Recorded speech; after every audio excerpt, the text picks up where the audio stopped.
Hey guys, this is speed tiger and welcome to know your universe episode number 1।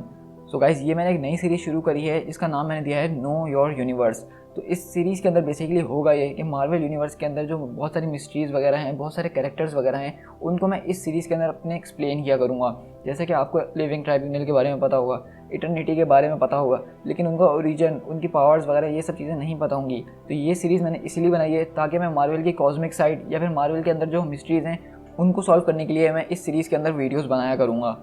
So guys, आज इस series का पहला episode है और इसके लिए मैंने सबसे पहला टॉपिक जो चुना है वो चुना है मैंने इटर्नल्स का।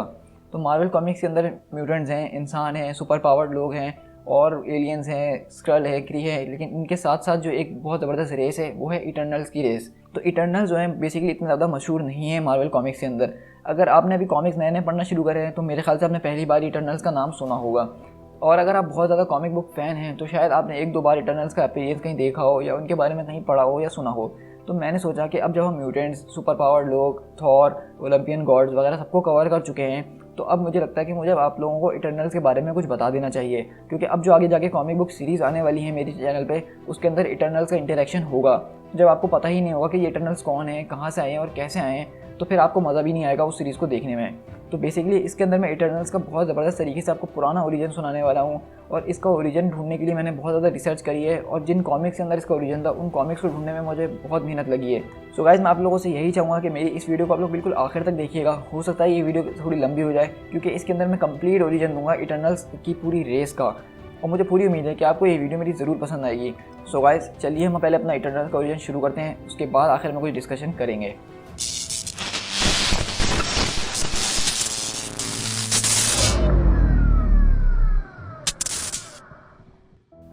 इटर्नल्स की जो ओरिजिन स्टोरी है वो सिर्फ इटर्नल्स की ओरिजिन स्टोरी नहीं बल्कि उसके साथ साथ डिविएंट्स, ह्यूमंस और म्यूटेंट्स, इन सब की ओरिजिन स्टोरी है।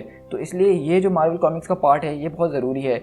इटर्नल्स का जो कॉन्सेप्ट है वो मार्वल कॉमिक्स के अंदर जैक कर्बी लेकर आए थे अपने साथ, क्योंकि पहले जैक कर्बी जो थे डीसी के अंदर काम करते थे और उन्होंने वहाँ पे उनके न्यू गॉड्स के ऊपर काम किया था, लेकिन वहाँ से कुछ प्रॉब्लम्स की वजह से उस न्यू गॉड्स के कॉमिक्स को कैंसिल कर दिया गया। तो जैक कर्बी जो है वापसी मार्वल के अंदर आ गए। तो जब वो मार्वल के अंदर आए तो उन्होंने सोचा कि न्यू गॉड्स की तरह मैं एक मार्वल के अंदर भी एक रेस बनाऊँ, तो फिर जाकर उन्होंने इटर्नल्स बनाई।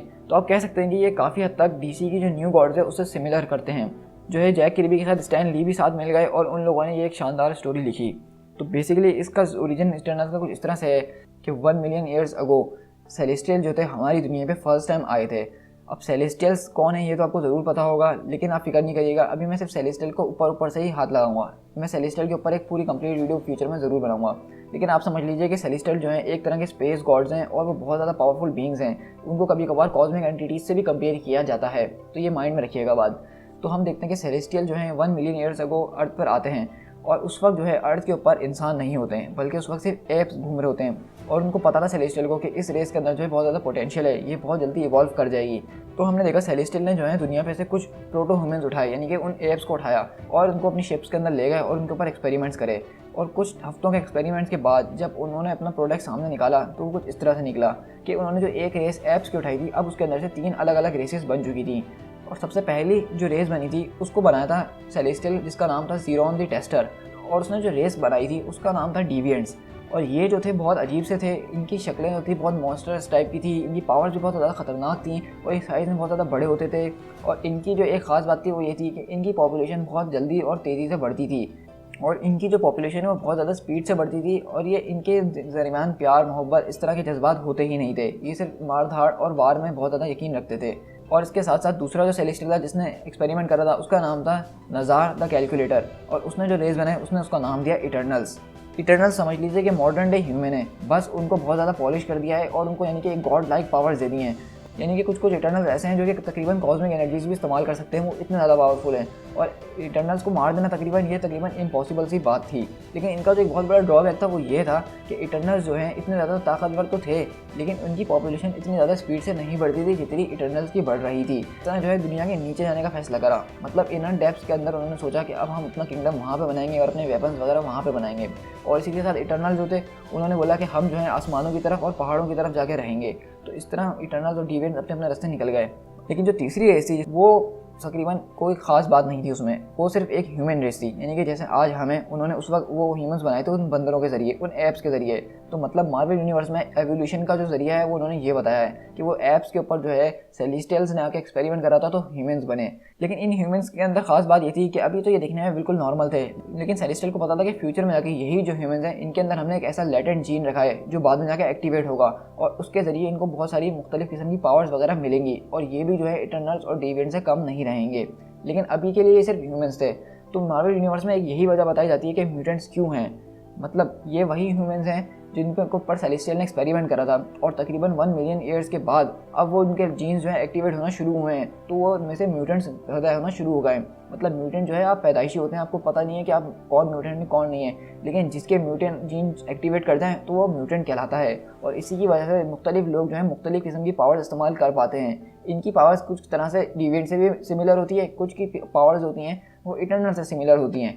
तो म्यूटेंट्स का जो रीज़न है मार्वल यूनिवर्स में वो ये है कि ये जो ह्यूमंस थे, अर्ली ह्यूमंस, उनके ऊपर सेलेस्टियल ने एक्सपेरिमेंट करा और उस एक्सपेरिमेंट के बाद 1 मिलियंस के बाद उनके जीन्स एक्टिवेट होना शुरू हुए और आहिस्ता आहिस्ता दुनिया में म्यूटेंट्स बढ़ते गए। लेकिन ये बात सिर्फ म्यूटेंट्स तक महदूद नहीं है।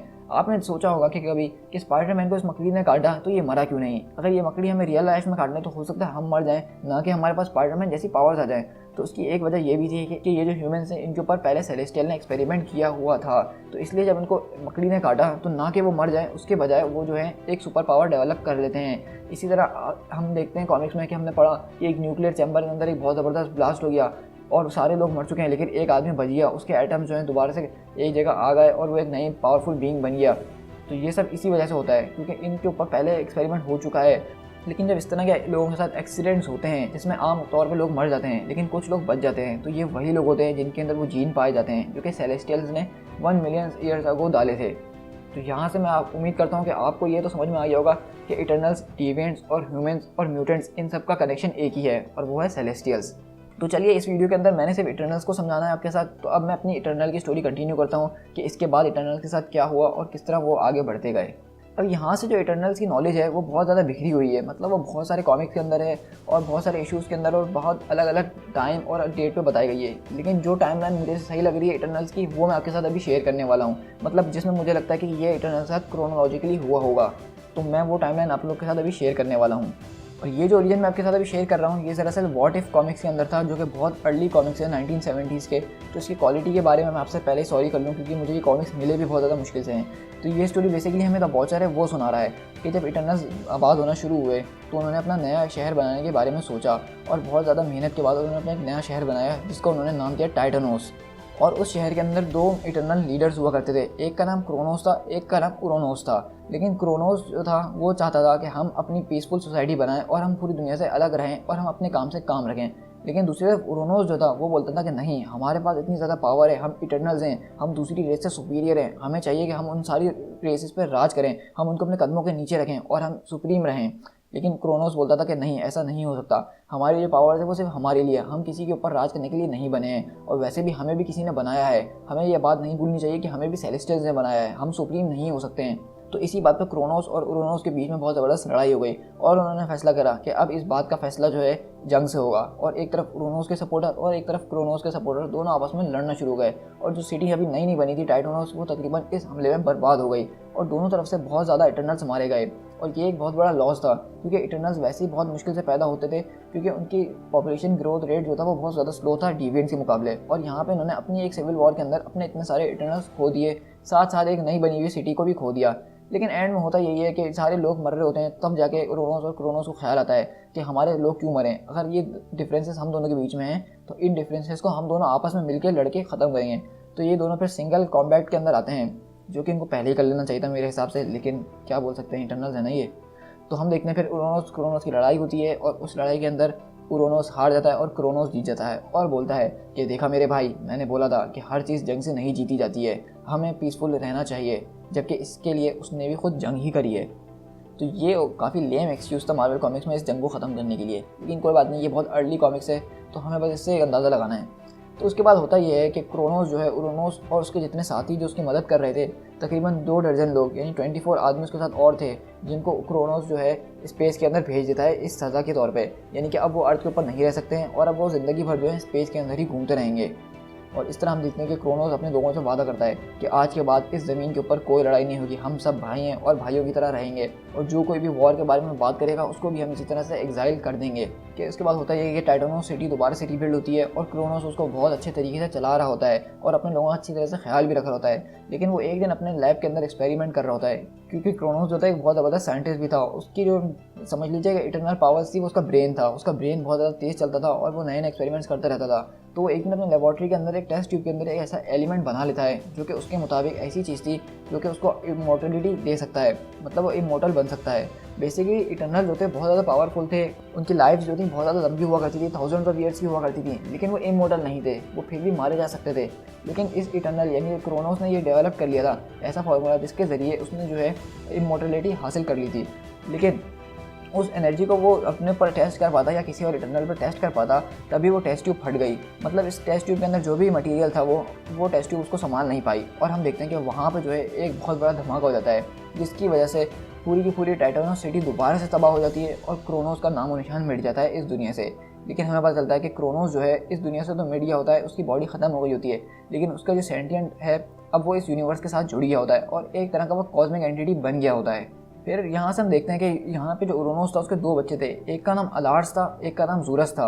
और हम देखते हैं कि टाइटेनोस सिटी के अंदर जब ये धमाका होता है तो ज़ूरस बोलता है कि ऐसा कैसे हो सकता है कि पूरी की पूरी सिटी बर्बाद हो गई, कुछ भी नहीं बचा, लेकिन हम इटरनल्स को कुछ भी नहीं हुआ और मैं अपने अंदर एक गज़ब की एनर्जी को महसूस करता हुआ देख सकता हूँ।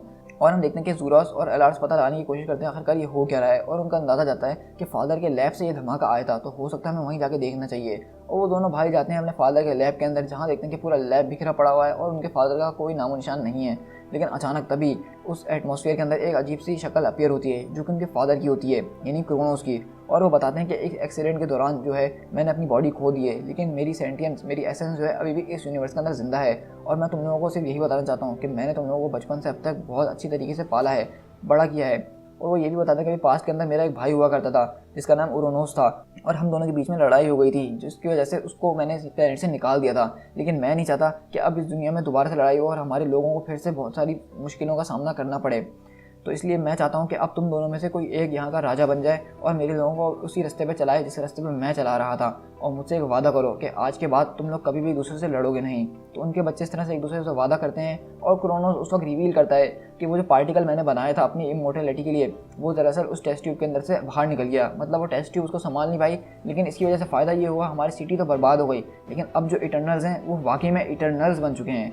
मतलब एक तरह से अब ये इमोर्टल हो चुके हैं, अब इनको मारना तकरीबन नामुमकिन सा हो गया है। जो पहले इटर्नल्स इस दुनिया से निकल चुके हैं, यानी उरेनोस और उसके जो लोग थे, उनके पास ये पावर्स नहीं है। मतलब वो इटर्नल्स अभी इतने ज़्यादा ताकतवर नहीं है जितने ये अर्थ बेस्ड इटर्नल्स हैं जिनके ऊपर ये केमिकल का असर हुआ है। मतलब ये इमोर्टल हो चुके हैं, इनको मारना तकरीबन अब नामुमकिन हो गया है। तो अब ये सच में इटर्नल्स कहला सकते हैं।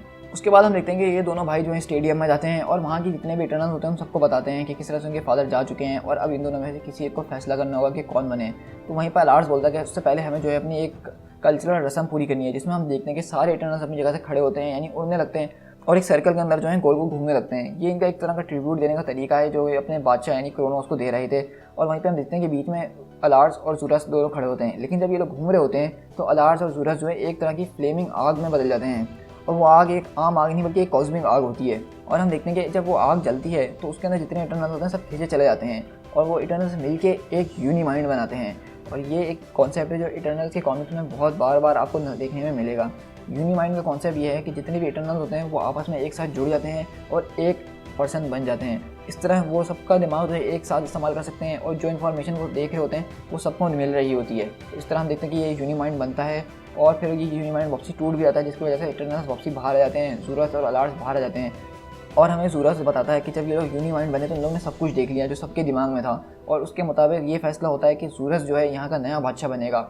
और फिर अलार्स बोलता है कि ठीक है मेरे भाई, तुम जैसा चाहो और जैसा हमारे लोग चाहें, अगर हमारे लोग चाहते हैं कि तुम बादशाह बनो तो यही ठीक है, मुझे इससे कोई मुश्किल नहीं है, लेकिन मैं इस प्लेनेट पे नहीं रह सकता हूँ और मैं निकल जाऊँगा स्टार्स में यानी स्पेस को एक्सप्लोर करने के लिए, क्योंकि यहाँ पर सिर्फ एक बादशाह हो सकता है। तो हम देखते हैं ज़ूरस अपने भाई को अलविदा बोलता है और हम देखते हैं अलार्स जो है इस दुनिया से निकल के बाहर चले जाता है। और ये अलार्स निकल के कहाँ जाता है ये स्टोरी बहुत ज़्यादा दिलचस्प है, लेकिन इसके लिए आपको थोड़ी देर और वेट करना पड़ेगा, क्योंकि मैं अभी यहाँ से शिफ्ट होकर जाने वाला हूँ उरोनोस के पास।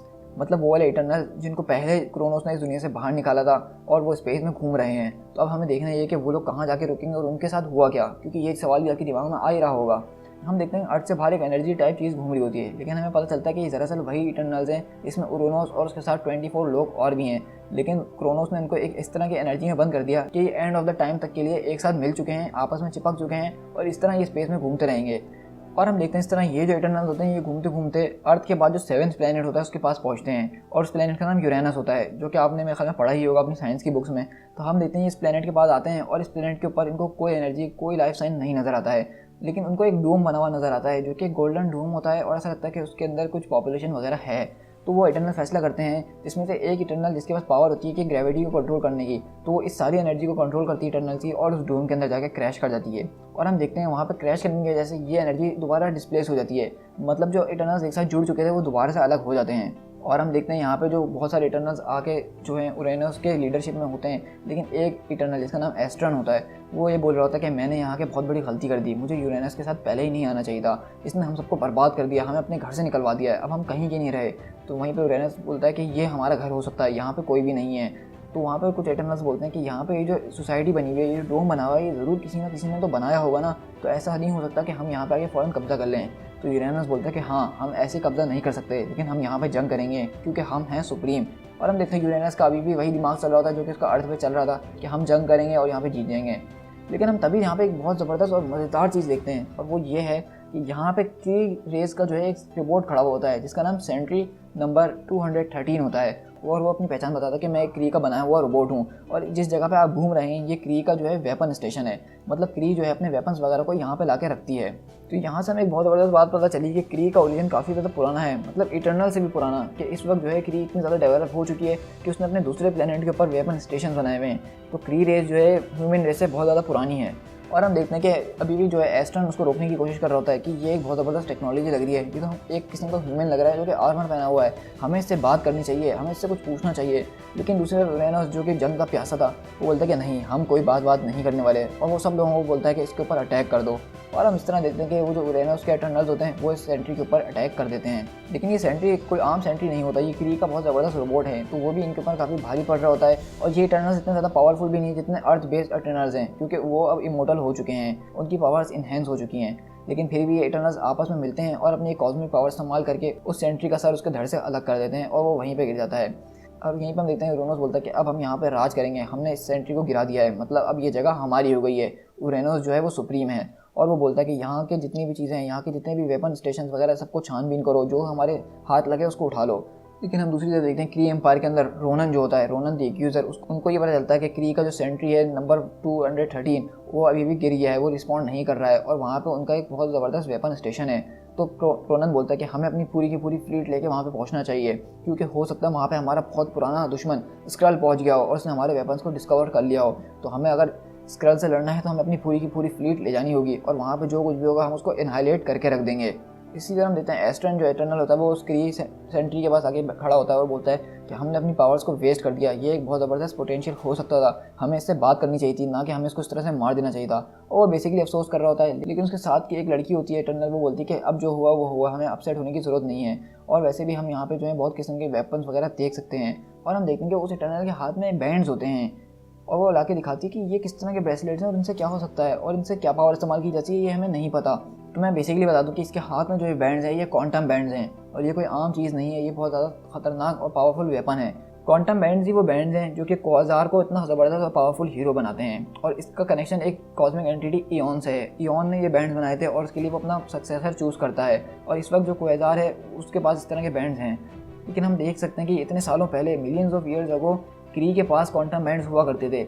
और अगर आप थोड़ा गौर करें, जो कैप्टन मार्वल जो क्री का सोल्जर था उसके हाथ में नेगा बैंड्स हुआ करते थे, और क्री ने जो उसके नेगा बैंड्स बनाए थे उसका जो बेसिक कंस्ट्रक्शन था वो क्वांटम बैंड से ही लिया गया था। तो आपको अब पता चल सकता है कि कैप्टन मार्वल के नेगा बैंड्स और क्वांटम बैंड्स कितने ज़्यादा सिमिलर क्यों हैं, क्योंकि कभी न कभी पास के अंदर क्री के पास क्वांटम बैंड्स हुआ करते थे। लेकिन एस्टन बोलता है कि मुझे अब जाके यूरेनस से बात करनी पड़ेगी, ये सब जो हो रहा है ये ठीक नहीं हो रहा। तो हम देखते हैं कि यहाँ पे सब लूट मार के बैठा हुआ होता है, और हम देखते हैं कि वो अपने एक इटर्नल को टास्क देता है जो कि एक तरह का इंजीनियर होता है कि तुम दोबारा से एक स्पेसशिप बनाओ और हम दोबारा से अर्थ पे जाएंगे, और इस सारे वेपन के जरिए हम अर्थ को हरा देंगे और वहाँ पे दोबारा से राज करेंगे। तो यूरेनस का ये प्लान था कि वो दोबारा जाके अपने भाई क्रोनोस से बदला लेगा। और इसके बाद हम देखते हैं ये कई हफ्तों कई महीनों की जो मेहनत है इटर्नल्स की वो रंग ले आती है, और एक ज़बरदस्त किस्म का शिप बन जाता है। और हम देखते हैं कि जब वो इटर्नल्स शिप में बैठ के जा रहे होते हैं तो एस्टन बोलता है कि मैं तुम्हारे इस मिशन में तुम्हारा साथ नहीं दूंगा। तो यूरेनस बोलता है कि तुमने सोच भी कैसे लिया, मैं तुम्हें अपने साथ ले जाने वाला हूँ। तुम और तुम्हारे 3 और दोस्त जो हैं वो यहीं पे रहेंगे यूरेनस पे और हमेशा के लिए एग्जाइल में ही रहेंगे, जबकि हम दोबारा जाएंगे अर्थ के ऊपर और अपनी जो जगह है उसको वापसी हासिल करेंगे। और इस तरह देखते हैं यूरेनस जो है उस शिप के अंदर बैठता है और उस प्लेनेट यूरेनस से बाहर निकल जाता है। लेकिन यहाँ पे अभी पीछे 4 या 5 इटर्नल्स रह जाते हैं और यहाँ के पे जो इटर्नल्स रह जाएंगे वो कहलाएंगे यूरेनस इटर्नल्स। तो बेसिकली अभी देखा जाए तो इटर्नल्स 3 जगहों पे बढ़ चुके हैं, एक अर्थ के ऊपर, एक यूरेनस के साथ जो अभी दोबारा अर्थ की तरफ जा रहे हैं, और एक जो यूरेनस प्लेनेट के ऊपर हैं, और वो तकरीबन 4 या 5 ही इटर्नल्स हैं। और इस तरह हम देखते हैं कि क्री की जो है बहुत बड़ी फ्लीट जो है दोबारा इस प्लेनेट यूरेनस की तरफ आ रही होती है, क्योंकि उन्होंने डिटेक्ट किया होता है कि उनका जो सेंट्री रोबोट है वो काम करना बंद कर दिया है। और उसमें से 2 पायलट हम देखते हैं उतर कर आते हैं अपने जहाज़ में से और पता लगाने की कोशिश कर रहे हैं कि इस प्लेनेट पे क्या हुआ है। और वो देखते हैं कि उनकी सेंट्री की बहुत बुरी हालत हुई हुई है और वो देख रहे होते हैं कि उनके हिसाब से यहाँ पे जो है स्क्रल होने चाहिए थे, लेकिन यहाँ पे कोई स्क्रल और किसी का नामो निशान नज़र नहीं आ रहा होता। और हम देखते हैं वो इटर्नल जिनको उरोनोस यहाँ पे छोड़ गया था वो ये सारी बातें छुप के सुन रहे होते हैं और वो यहाँ पे छुपके ही रहते हैं उन क्री के लोगों को वापसी जाने तक, क्योंकि हम देखते हैं उन क्री पायलट के पास मैसेज आता है कि हम एक सैटर्न के करीब एक शिप को देख रहे हैं जो कि 1/10 स्पीड ऑफ लाइट से गुजर रहा है। तो क्री के लोग बोलते हैं कि अब हमें उसका पीछा करना चाहिए, हो सकता है कि ये वही लोग हों जो कि हमारे वेपन स्टेशन पे आए थे। और इसी तरह हम देखते हैं उरोनोस जो होता है अपने इटर्नल भाइयों के साथ वापसी अर्थ की तरफ जा रहा होता है और वो अभी सिर्फ यूरेनस से सैटर्न प्लेनेट के पास ही पहुंचा होता है। लेकिन हम देखते हैं कि पीछे से पूरी की पूरी क्री की जो फ्लीट है वो यहाँ पे पहुंच चुकी होती है और क्री के लोग उससे कांटेक्ट करने की कोशिश कर रहे होते हैं। लेकिन यूरेनस अभी भी बोलता है कि हमें बस यहाँ से निकलना है, हम इनसे लड़ेंगे, हम इस तरह इनसे भागेंगे नहीं, ना हम इनसे कोई बात करेंगे। जबकि उसमें से एक इटर्नल उसको मशवरा देता है कि क्यों ना हम सैटर्न के रिंग्स के अंदर खो जाएं ताकि वो हमें ढूंढ ना पाए। लेकिन वो बोलता कि नहीं, हमें सिर्फ अभी अर्थ की तरफ जाना और कुछ नहीं। लेकिन क्योंकि यूरेनस जो है क्री के लोगों को कोई जवाब नहीं देता है, तो हम देखते हैं क्री की पूरी जो फ्लीट होती है वो इस छोटे से जहाज़ के टुकड़े टुकड़े कर देती है। और इस तरह हम देखते हैं कि जो इटर्नल्स होते हैं यूरेनस के साथ वो सारे स्पेस के अंदर इधर से उधर बिखर गए होते हैं क्योंकि उनका शिप टूट चुका होता है। हम देखते हैं कि वहाँ पे वो जो क्री के लोग होते हैं वो देखते हैं कि ये किस तरह के ऑर्गेनिज्म है, हमने इससे पहले इस तरह के लोगों को नहीं देखा, लेकिन ये बहुत ज़्यादा मॉडर्न लग रहे हैं और ये हमारे जैसे ही लग रहे हैं, मतलब क्री के जैसे ही लग रहे हैं चलने फिरने में। और क्री का एक साइंटिस्ट बोलता है कि इसमें से हम एक को उठा लेते हैं जो कि एक पूरे पीस के अंदर है और उसको हम चेक करेंगे अपने एक्सपेरिमेंट के तौर पे। और हम देखते हैं कि वो उसको उठाते हैं और अपनी शिप के अंदर ले आते हैं और वो बिल्कुल हैरत में रह जाते हैं और बोलता है कि हमने इससे पहले इस तरह की कोई चीज़ नहीं देखी, इस तरह की कोई स्पीसीज़ नहीं देखी है, ये जो है बहुत ज़्यादा ड्यूरेबल है। लेकिन अब हम यहाँ पे ज़्यादा टेस्ट नहीं कर सकते हैं, हमें वापस अपने होम वर्ल्ड जाना पड़ेगा हाला और वहाँ जाके इसके ऊपर टेस्ट वगैरह करने पड़ेंगे और पता लगाना पड़ेगा कि आखिरकार ये है कौन और ये कहाँ से आया है। लेकिन हम तभी देखते हैं कि जो इटर्नल्स बिखरे पड़े होते हैं उसमें से एक शास्त्र जो होती है उसके पास ग्रेविटी की पावर्स होती हैं और वो एक एटमॉस्फेयर बना सकती है अपने चारों तरफ, और वो उसकी ये पावर जो है उसको होश में लाने में कामयाब करती है। और फिर वो उस तरह जाती है, देखती है यूरेनस को जो कि अभी ज़िंदा होता है लेकिन बहुत बुरी हालत में होता है, और उसके साथ साथ वो दूसरे इटर्नल्स को बताती है जो कि अभी ज़िंदा होते हैं, और वो उन सारे इटर्नल्स को अपने साथ जमा करती है जो कि स्पेस के अंदर घूम रहे थे और ज़िंदा हैं। वो तकरीबन 6 या 7 इटर्नल्स होते हैं, बाकी सारे इटर्नल्स मर चुके होते हैं। तो शास्त्र को पता नहीं होता कि अब वो इस स्पेस के अंदर से कहाँ जाएँ। तो उसके करीब जो प्लेनेट होता है वो दरअसल सैटर्न प्लेनेट का सबसे बड़ा मून टाइटन होता है। तो टाइटन के नाम से आपके कान तो ज़रूर खड़े हो गए होंगे और ये स्टोरी आगे जाके और ज़्यादा इंटरेस्टिंग होने वाली है, तो उसको गौर से सुनते रहिएगा। और इस तरह हम देखते हैं कि टाइटन पे पहुंचने के बाद जो हैं वो लोग जो हैं इधर से उधर बिखरते हैं और रोनोस अपनी गलती मान लेता है और बोलता है कि मैंने बहुत गलत करा, मुझे ऐसा नहीं करना चाहिए था, मैं बहुत ज़्यादा उरूद में आ गया था, मुझे पता है कि मैंने अपने लोगों को खो दिया और अब हमारे पास घर भी नहीं है रहने के लिए। लेकिन वो शास्त्र बोलते कि नहीं, देखो हम लोग जिस प्लेनेट पे हैं इसका एटमॉस्फेयर अर्थ जैसे ही है, हम यहाँ पर रह सकते हैं, हम यहाँ पर दोबारा कॉलोनी बना सकते हैं। रोनोस बोलता है कि ठीक है, लेकिन अभी हमें छुपना होगा एक कार्टर के अंदर, क्योंकि ये जो क्री के लोग हैं वो अभी भी हमारे ऊपर से गुजर रहे हैं और हमें देख सकते हैं। और इस तरह हम देखते हैं रोनोस और वो इटर्नल्स उस ज़मीन के अंदर छुप जाते हैं। लेकिन उनके जाने के बाद हम देखते हैं वो इटर्नल्स फैसला करते हैं कि इस सिटी को हम अपनी सिटी टाइटनोस की जैसे बनाएंगे और उसको उसी की ग्लोरी पे लेकर आएंगे, अब हमारा नया घर यही होगा। तो शास्त्र बोलते हैं कि हाँ बिल्कुल, अब हमारा घर यही होगा और अब से हम इसको बुलाएंगे टाइटन। लेकिन कहानी अभी यहाँ ख़त्म नहीं होती है, क्योंकि वो क्री के जो लोग एक इटर्नल को अपने साथ ले गए थे वो दोबारा हाला में पहुँचते हैं और वो पता लगा लेते हैं कि ये आदमी जो है अर्थ के ऊपर से बेस्ड करता है, इसका डीएनए उन मैन बीस से मैच करता है जिनको अर्थ पे क्री के लोगों ने कुछ टाइम पहले देखा था। तो वो बोलता है कि हमें नहीं पता था इनके अंदर इतना ज़्यादा पोटेंशियल है और ये इतने ज़्यादा एवॉल्व कर जाएंगे। और वो बताता है कि इनके ऊपर जो है सेलेस्टियल ने किसी किस्म का कोई एक्सपेरिमेंट करा है जिसकी वजह से ये इतनी जल्दी इवॉल्व कर गए और इतने ज़्यादा ताकतवर हो गए हैं। तो वहाँ पर उनका सुप्रीम लीडर होता है, वो सारी बातें सुनता है और बोलता है कि ये तो बहुत बढ़िया हुआ कि ये इटर्नल हमारे हाथ लग गया, तो इसी के ज़रिए हम अपनी नई फ़ौज बनाएंगे और वो फ़ौज जो है हमारे पुराने दुश्मन यानी स्क्रल से लड़ने में हमारी मदद करेगी। तो यहाँ से हम देखते हैं कि क्री का जो सुप्रीम इंटेलिजेंस होता है वो क्री के लोगों को ऑर्डर देता है कि अब तुम अर्थ पे जाओ और उन्हीं लोगों के ऊपर, उन्हीं इंसानों के ऊपर अपने एक्सपेरिमेंट्स करो। और यहाँ से शुरुआत होती है इनह्यूमंस की। और मतलब यहाँ पे हमें बहुत ज़बरदस्त चीज़ पता चली है कि अर्थ और क्री के दरमियान जो पहला इंटरेक्शन हुआ था वो एक इटर्नल के जरिए हुआ था, और वो भी स्पेस के अंदर। और यहीं से क्री को पता लगा था कि अर्थ के ऊपर कितना ज़्यादा पोटेंशियल है, और इसलिए वो अर्थ के ऊपर आए और उन्होंने ह्यूमंस के ऊपर एक्सपेरिमेंट करना शुरू करा। और इसी एक्सपेरिमेंट का नतीजा है इनह्यूमंस, जो कि एक अलग ही किस्म की रेस है। तो बेसिकली इसके बाद जो है इटर्नल्स अपने अपने रास्ते निकल गए। अब इटर्नल्स जो है बहुत सारी जगह बढ़ चुके थे, लेकिन अभी भी आपको याद होगा कि, और हमें पता है कि जुरास का भाई अलार्ड जो है वो स्पेस की तरफ निकल गया था। और मज़े की बात यह है, अलार्ड जो है सैटर्न के मून टाइटन के ऊपर ही जाता है पॉपुलेशन ढूंढने के लिए। लेकिन जब वो वहाँ पहुँचता है तो उसको पता चलता है, यानी कि यहाँ पर जो टाइटन्स हुआ करते थे, यूरेनस और शास्त्रा वगैरह, जो कि हमने अभी थोड़ी देर पहले देखे थे, वो सब यहाँ पे मर चुके हैं। मतलब उन लोगों ने यहाँ पे एक बहुत ज़बरदस्त सिटी बनाई जिसका नाम टाइटन है। उन्होंने बहुत ज़्यादा इसको पॉपुलेट किया और यहाँ पे लोग रहने बसने लगे। लेकिन यहाँ पे एक कॉस्मिक एंटिटी जिसका नाम ड्रैगन ऑफ द मून था, उसने यहाँ पे आके बर्बादी कर दी, और यहाँ पे एक किस्म की सिविल वॉर दोबारा से शुरू हो गई, जिसके अंदर टाइटन के सारे लोग मर चुके थे। सिर्फ एक लेडी जिंदा थी जिसका नाम सुईसैन था। और अलार्ड जब इस प्लेनेट के ऊपर पहुँचता है तो वो पता लगा था कि सुईसैन भी जो है एक तरह की इटर्नल है। और जब अलार्ड इस प्लेनेट टाइटन के ऊपर पहुंचता है, उसको ये सारी कहानी पता चलती है, तो वो फैसला करता है कि अब टाइटन सिटी को वो बनाएगा। और वो सुईसैन के साथ प्यार कर लेता है और उससे शादी कर लेता है। और इस तरह जब वो दोनों शादी कर लेते हैं तो वो दोबारा टाइटन को पॉपुलेट करने में मदद करते हैं। वहाँ पर और ज़्यादा इटर्नल्स पैदा होते हैं। लेकिन सबसे ज़्यादा मज़ेदार बात यह है कि अलार्ड और सुईसैन के 2 बच्चे पैदा होते हैं, जिनमें से एक था इरोस और एक था थैनोस। जी हाँ, थैनोस। आप सोच रहे होंगे कि ये कैसे पॉसिबल हो सकता है, थैनोस तो एक अलग ही चीज़ है। लेकिन नहीं, थैनोस का जो ओरिजिन है वो अर्थ से ही लिंक करता है। बेसिकली देखा जाए तो थैनोस भी ह्यूमन ही है। लेकिन अब आप पूछेंगे कि थैनोस वो तो इतना ज़्यादा अजीब सा दिखता है, वो इटर्नल कैसे हो सकता है? हाँ, उसकी पावर्स इटर्नल जैसी हो सकती हैं, लेकिन नहीं, उसकी शक्ल इतनी ज़्यादा अजीब है, तो वो इटर्नल कैसे हो सकता है? तो अलार्स के 2 बच्चे हुए, जिसमें से इरोस जो कि बिल्कुल एक इटर्नल था और उसकी पावर्स, उसकी शक्ल बिल्कुल इटर्नल जैसी थी। लेकिन जब उनका दूसरा बच्चा थैनोस पैदा हुआ तो वो ज़रा इटर्नल्स के बीच एक डिविएंट पैदा हुआ था। मतलब जैसे कि ह्यूमंस के बीच एक म्यूटेंट पैदा होता है और वो थोड़ा अजीब सा होता है। इसी तरह यहाँ पे ये फर्स्ट टाइम देखने में मिला था कि इटर्नल्स के बीच एक डिविएंट भी पैदा हो सकता है। मतलब वो है तो इटर्नल, लेकिन उसके अंदर जो जीन है वो डिविएंट जीन है, और उसी की वजह से वो ऐसा दिखता है। और वो वहाँ के बाकी सारे इटर्नल से बहुत ज़्यादा ताकतवर है। मतलब टाइटन के जितने भी इटर्नल्स हैं उन सबसे ज़्यादा ताकतवर है। तो यहाँ से आपको मिल गया थैनोस का ओरिजिन भी। तो मुझे लगता है कि ये वीडियो आपको बहुत ज़्यादा पसंद आ रही होगी, क्योंकि इसके अंदर आपने सिर्फ इटर्नल नहीं बल्कि डिविएंट, ह्यूमंस, म्यूटेंट्स, इनह्यूमंस और थैनोस तक का ओरिजिन देख लिया है।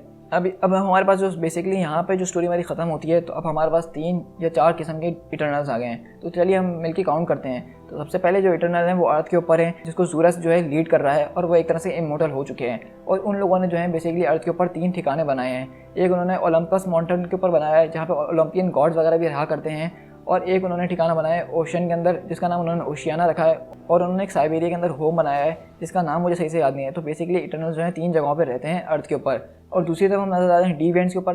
तो डिविएंट्स बेसिकली जो है ज़मीन के अंदर रहा करते हैं, लेकिन अब वो बेसिकली समंदर के अंदर रहते हैं। तो डिविएंट्स के साथ क्या हुआ कि वो समंदर के अंदर चले गए, ये काफ़ी ज़्यादा लंबी कहानी है, जिसको मैं अपने इटर्नल्स के जब कॉमिक बुक स्टार्ट करूँगा तो उसमें बताऊँगा। ये कहानी आपको उसके अंदर मिल जाएगी, तो आप बिल्कुल भी टेंशन नहीं लीजिए।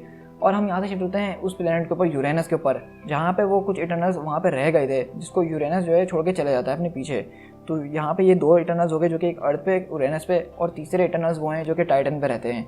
तो 3 तरह के इटर्नल्स हैं जो कि तीनों अर्थ के ऊपर से ही बेस्ड करते हैं, लेकिन उन सबकी किस्मत बिल्कुल अलग अलग हो गई हैं। और आपने देखा कि कितनी ज़बरदस्त तरीके से मार्वल ने ये स्टोरी लिखी है, और इसी का क्रेडिट जो है जैक कैरबी और स्टैन ली सर को जाता है। मतलब हम स्टैन ली सर की सिर्फ ऐसे ही रिस्पेक्ट नहीं करते हैं कि वो बहुत ज़्यादा बुढ़े हैं, उन्होंने काफ़ी ज़्यादा कॉमिक लिखे हैं, लेकिन उन्होंने इस तरह की स्टोरीज़ लिखने में जैक कैरबी की मदद करी है, तभी उनको लोग इतने अच्छे लफ्ज़ों में और उनको इतने अच्छे तरीके से याद करते हैं। सो गाइस, आई होप कि आपको इटर्नल्स का ओरिजिन बहुत ज़्यादा पसंद आया होगा। साथ साथ ह्यूमंस, इनह्यूमंस, म्यूटेंट्स और थैनोस का ओरिजिन भी आपको देखने को एक ही वीडियो में मिल गया। तो वैसे तो मैंने अपनी किसी वीडियो पर लाइक टारगेट सेट नहीं करा है, लेकिन मैं अपने इस वीडियो के ऊपर लाइक टारगेट सेट करूंगा, और वो होगा 200 लाइक्स का। ये ज़्यादा लाइक्स नहीं है, मुझे पता है आप लोग कर देंगे। तो मैं चाहता हूँ कि आप फ़ौरन से इस वीडियो को लाइक करें और मुझे कमेंट में बताइएगा कि आपको ये वीडियो कैसी लगी, और मुझे ये बताएगा ये जो मैंने नई सीरीज़ शुरू करी है नो योर यूनिवर्स, ये आपको कैसी लगी, इसका पहला एपिसोड आपको कैसा लगा, क्योंकि फ्यूचर में मैं और भी बहुत ज़्यादा ज़बरदस्त एपिसोड्स बनाने वाला हूँ जो कि इसी सीरीज़ का हिस्सा होंगे। आपको ये बात भी पता नहीं होगी कि अभी जो मार्वल यूनिवर्स यानी हम कॉमिक्स में जो पढ़ते हैं वो 7th यूनिवर्स है। इससे पहले 6 और यूनिवर्स हुआ करती थी, और वो किसी ना किसी वजह से तबाह हो गई, और उसके बाद ये 7th यूनिवर्स बनी है। ये मार्वल यूनिवर्स का एक ऐसा ओरिजिन है जो कि मुझे नहीं लगता कि हर किसी को पता होगा। मेरे चैनल पे हो सकता है कि 1 या 2 लोग ऐसे हों जिनको इसके बारे में थोड़ा बहुत कुछ भी पता हो, और ये ओरिजिन बहुत ज़्यादा ज़बरदस्त है, आपका दिमाग बिल्कुल हिला के रख देगा। तो मैंने इस वीडियो के ऊपर काफ़ी ज़्यादा रिसर्च कर लिया और मैं इसको बनाऊंगा फ्यूचर के अंदर, लेकिन मैं तब बनाऊंगा जब मेरे अच्छे खासे सब्सक्राइबर और अच्छे खासे व्यूज़ आना शुरू हो जाएंगे वीडियोज़ के ऊपर, क्योंकि इस वीडियो के अंदर मैं काफ़ी ज़्यादा मेहनत करूँगा और मैं नहीं चाहता कि इसको मैं बस थोड़े से लोगों के लिए बनाऊँ। मैं चाहता हूँ कि इसको बहुत ज़्यादा लोग देखें और उससे नॉलेज हासिल करें।